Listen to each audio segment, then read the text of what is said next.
मेरे प्यारे विद्यार्थियों, लास्ट लेक्चर में हमने वाक्य के भेद, इसके अंतर्गत वाक्य की परिभाषा और वाक्य के भेद का पहला भेद अर्थ की दृष्टि से, यह भेद हमने कल पठन किया।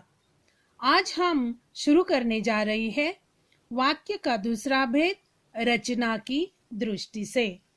रचना की दृष्टि से बच्चों, वाक्य के 3 भेद होते हैं। पहला भेद है सरल वाक्य, दूसरा भेद है संयुक्त वाक्य और तीसरा भेद है मिश्र वाक्य। सबसे पहले हम जानेंगे सरल वाक्य की परिभाषा। सरल वाक्य, जिस वाक्य में एक ही मुख्य क्रिया हो उसे सरल वाक्य कहते हैं। मैं फिर से बताती, जिस वाक्य में एक ही मुख्य क्रिया हो उसे सरल वाक्य कहते हैं।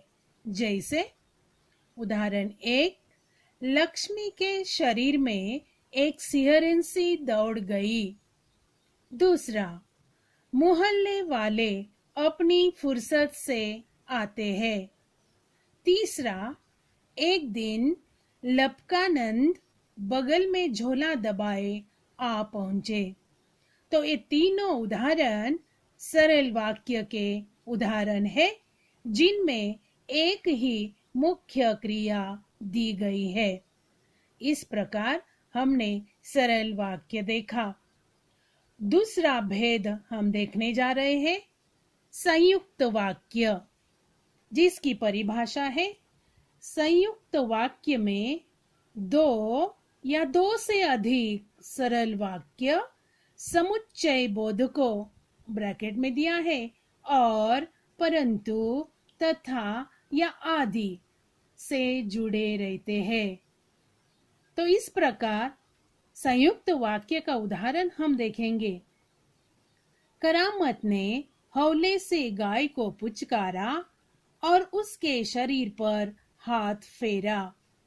दूसरा वाक्य है, हम टैक्सी में बैठे और टैक्सी दौड़ गई। तीसरा वाक्य, मांडवी काफी बड़ी नदी है तथा वर्ष भर पानी से भरी रहती है। बच्चों, संयुक्त वाक्य किस प्रकार पहचाना जाता है?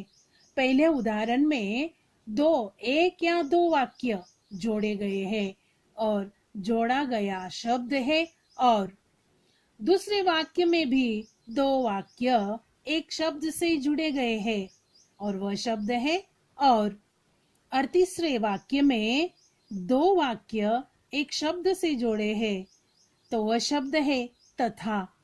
यह हो गए संयुक्त वाक्य के उदाहरण। तीसरा भेद हम देखेंगे मिश्र वाक्य, जिस वाक्य में एक प्रधान और शेष आश्रित उपवाक्य हो उसे मिश्र वाक्य कहते हैं। बच्चों, यह मिश्र वाक्य जो है एक प्रधान यानी एक मुख्य वाक्य है और बाकी के शेष यानी बाकी का वाक्य जो इस वाक्य के ऊपर आधारित है, इसलिए इसे मिश्र वाक्य कहा गया है। जैसे उदाहरण हम देखेंगे। पहला, गाय ने दूध देना बंद कर दिया है क्योंकि वह बूढ़ी हो गई है। दूसरा वाक्य, मैं सोचने लगा कि पर्यटन का अलग ही आनंद है। तीसरा वाक्य, मुफ्त में मजदूरी देनी हो तो और बात है। ये तीनों वाक्य एक मुख्य वाक्य पर शेष आश्रित उपवाक्य जोड़े गए हैं, इसका उदाहरण है। तो इस प्रकार बच्चों, रचना की दृष्टि से वाक्य का दूसरा भेद हमने देखा और जिसके अंतर्गत सरल वाक्य, संयुक्त वाक्य और मिश्र वाक्य हम देख चुके हैं।